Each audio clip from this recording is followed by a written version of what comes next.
Javi, obviously a battle out there from start to finish. Guy wouldn't go away. I guess physically, how are you feeling right now, and how do you feel about your performance tonight? Yeah, it feels good, man. It was hard for me to take that fight on short notice. He was a totally different guy that I was training for. Fiziv's a shorter guy, Muay Thai fighter. All of a sudden comes, Moicano is taller link, good jab, Brazilian Jiu-Jitsu black belt. Was kind of hard to make that adjustments, but I'm pretty happy I got it done. Was there any consideration of not taking it because of all those things you just mentioned? Zero. I told Dan, I told Sean Shelby I'll fight anybody. Nice. The insistence on keeping it 5 rounds, we were a little bit surprised, obviously. Was that something that you wanted, or was that something the UFC said? Like, why keep it at 5 rounds? I was training for 5 rounds. So I was training for a main event. Everybody knows that when you do a fight camp for 5 rounds, it's pretty hard. So I don't want to take that away. I know I fight well when it goes distance. I feel good, and it was good too, to get rid of that ring rust that I had. 16 months layoff. I felt that a little bit, but I think now I'm a good track. Obviously, you damaged him quite a bit in there. That eye was pretty nasty. I guess what's going through your head as you're seeing how much damage he's taking is not going away, and arguably had his best round in the 5th round. Yeah, I think when you take fights on short notice, you don't have much to prove, right? Like he said, I was it's time to make money. I was at the pool sitting with my family. I got a call, so he jumped on the airplane, and okay, whatever happens, right? And I was training. I was on a fight camp for 8 weeks. Fight got postponed. Brought new coaches from Brazil, new sparring partners. What's crazy for me? The last 2 weeks, a lot of stress, a lot of things going on. Sold my place in California, moving back to Brazil. A lot of pressure, but thank God everything went well. This may be a silly question because it's a fight, but when you see how much damage is around his right eye, is there any part of you that's like, I can't keep hitting him there? Like, this is terrible. I thought, man, I really wanted, the doctor to stop it, but they didn't. But, I got to do what I got to do, unfortunately. And I was, I was trying to finish the fight, but the guy's tough as nail. You didn't get the Masvidal win tonight for that, so I guess are there other names? Maybe is Islam still a fight that makes sense? What makes sense for you now? Looks like Islam gonna fight Benil Dariush, right? And he had a chance to fight me tonight. He didn't. And 170 pounds. I took that fight. They don't. And I don't know. Looks like Conor's coming back on the summer. That could be a good one. Title fight already scheduled. We'll see, man. A lot of things can happen. I just want to be active. I want to be training.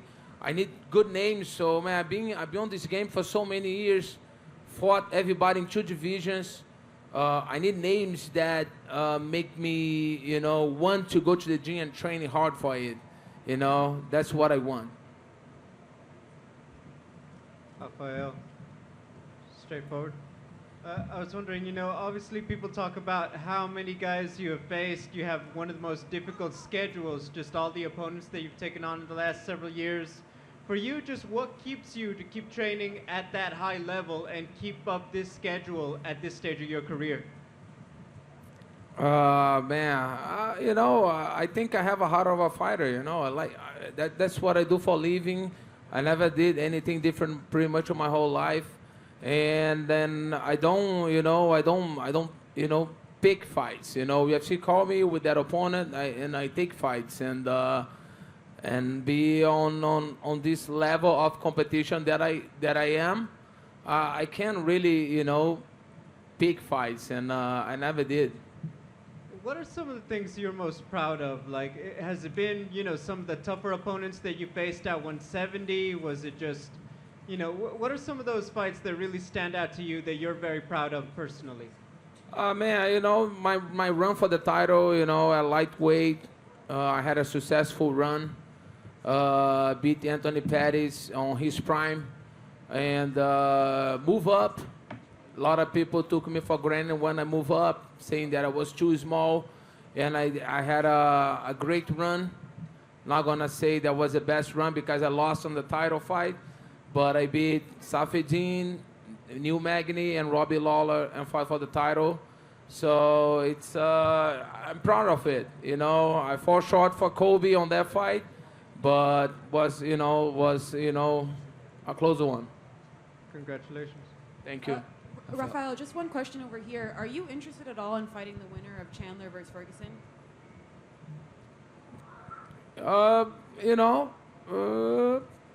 It's too soon to think about it.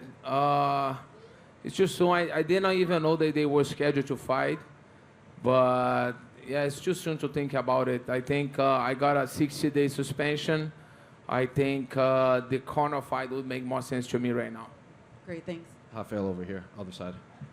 You're the 10th fighter in UFC history to hit the 20 wins mark, all in the UFC. So can you speak a little bit on that record and if you were aware of that and what that record would mean to you? I didn't was aware of it, but yeah, it feels great. I think I've been in UFC for 14, 15 years, and it's been great to me. Pretty happy with the company and the treatment that I get. I still have a lot on me. Moved back to Brazil, training with Nova União with André Pederneiras, legendary coach, and I think he's getting the best of me. I think in your next fight, you're going to pass Frankie Edgar for the most octagon time in the UFC too. So what would that, like outside of the wins, but just most time in general in the history of the UFC fighting, what would that record mean to you? Yeah, man, being ahead of Frankie's a legend. That would be great, that's a lot of hours on the octagon. Proud of it. Rafael, just in front here. You said that obviously you think the Conor fight makes sense next. Is it a case of, obviously it's a big payday, but the fact that it's been, 6 years since your cancelled fight and it's always been a fight you wanted since then? It's not, I think the moment that we're living right now, it's that fight will make a lot of sense. I was on a 16 months layoff. Conor broke his leg and he's coming back on the summer, I think. That would make sense. The division is kind of crazy right now, and I think that fight will make a lot of sense. And obviously, you just picked up a win, but Conor's not had a win in 2 years. How would you assess when you were first booked to fight him? With a fight now, he's in a very different position from when you were first booked to fight him, is he not? Can you say it again, please? When you were first booked to fight Conor, he was, at the top of his game, and now he's at the bottom of his game. Is that something that puts you off the fight, or do you still want it? Yeah, man, Conor is a big name. It's always a lot of pay-per-view. He sells a lot of pay-per-view. That will be a big money fight, of course. And we have a history too. Like I said, I'm looking for names that make me want to go to the gym and training. Being so many years on this game, I don't want to fight. Names that don't interest me. Don't push me to go to the gym. I'm 37 years old. Fought pretty much everybody on the division, in 2 divisions. So I think he would be the guy that would motivate me to go to the gym and work hard for it. Is he the only name that stands out? That's what I'm coming to my mind right now. Thank you. Rafael, tudo bom? Fazer em português aqui rapidinho, tá? Rafael, a primeira pergunta que eu queria fazer para você é sobre a luta em si. Teve alguma surpresa na performance do Moicano? Teve alguma coisa que te surpreendeu nele em específico, no octógono? Cara, eu acho que a durabilidade dele ali, né? De bancar ali, por ter aceitado a luta tanto pouco tempo, de aguentar os 5 rounds bem. Eu impus meu jogo, estava bem treinado, mas terceiro ali eu achei que ia finalizar ele, nocautear, mas o moleque segurou a onda legal e eu acho que isso me impressionou. Ali na arena, pareceu que no final do combate ele foi melhor do que durante a luta. Você sentiu isso de repente? Você estava mais cansado ou estava mais cadenciado pela certeza da vitória? Não, eu acho que o Dedé falou comigo para eu dar para parar de caçar e dar uma andada e deixar ele vir mais para cima de mim. Mas isso é uma coisa que eu tenho que trabalhar em mim. Toda vez que eu tô andando, circulando o ringue, eu acho que eu tô perdendo a luta. Então, eu sempre quero ir para frente. Então, eu acho que isso é uma coisa que eu tenho que trabalhar em mim. Nem sempre, quando você está andando, circulando, você está perdendo a luta, você está angulando. Então, isso é uma coisa que... Aí eu acabei que botei em risco ali um round sem necessidade, entendeu? Aí tomei um jab ali dentro do olho, cara. Tomei um soco bem... Não foi tão forte, mas foi bem dentro do olho, então me machucou um pouco. Aí eu tomei uns golpes ali, mas nada demais. Mas eu acho que foi o melhor momento dele na luta ali, o quinto. Depois de mais de um ano parado, quão frustrante foi para você, mais uma vez, trocar de adversário e toda essa polêmica que envolveu o slam, né? Aceita, não aceita, daí você vai dormir achando que o adversário acorda com outro. Quão frustrante foi para você esse cenário inteiro? Ah, cara, eu treinei para lutar 5 rounds, a luta foi adiada 2 semanas, aí troca o oponente, aceita um, o cara não aceita. Pô, foi bem difícil essas 2 semanas aí, muito estresse, muita coisa difícil, mas graças a Deus a gente arrumou um oponente e saímos com a vitória. Você deixou claro que a sua grande meta é voltar a lutar pelo cinturão. Depois da performance de hoje, o quão distante você acha que você está da sua meta? Cara, eu acho que a luta do cinturão já está marcada, sendo ex-campeão. Eu acho que esse caminho para mim se encurta muito. O Islam e o Benny vão lutar.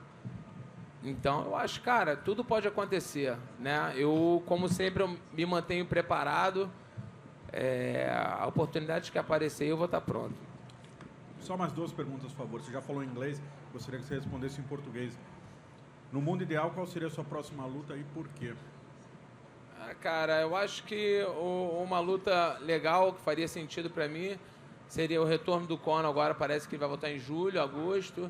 Seria uma luta legal que me interessava. Eu, sendo ex-campeão, já ter lutado tanto aí com todo mundo em 2 divisões, eu preciso de lutas que me animem de ir para academia e treinar, nomes que me deem prazer em treinar, entendeu?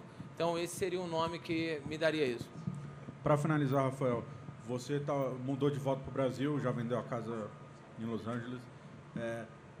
10 anos atrás, mais ou menos, você mudou para os Estados Unidos. O que você procurava nos Estados Unidos naquela época e o que hoje você procura no Brasil voltando para lá? Eu vim para cá atrás de treino. Eu estava sem treino de wrestling, sem treino de geral, assim, de sparring, de tudo. Eu acho que eu consegui isso aqui. Tive uma boa temporada. Agora a gente resolveu vender e ir para o Brasil. Eu acho que a minha família está feliz, eu estou feliz, a minha esposa está feliz. E o treino lá no Dedé, a gente tem tudo no mesmo lugar, no CT lá do Dedé, da Nova União. Tem jiu-jitsu, wrestling, tudo eu faço lá. Tem meu treinador físico, Paulo Caruso, também. E médicos no Brasil, eu acho muito melhor e tudo. O momento me levou para o Brasil agora. Hey Rafael, how you doing, mate?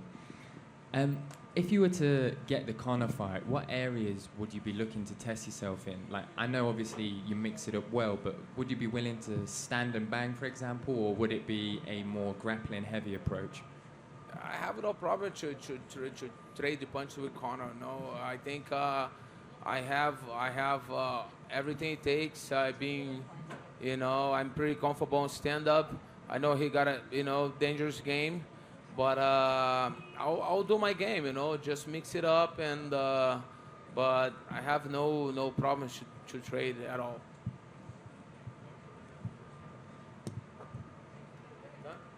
Thank you, guys.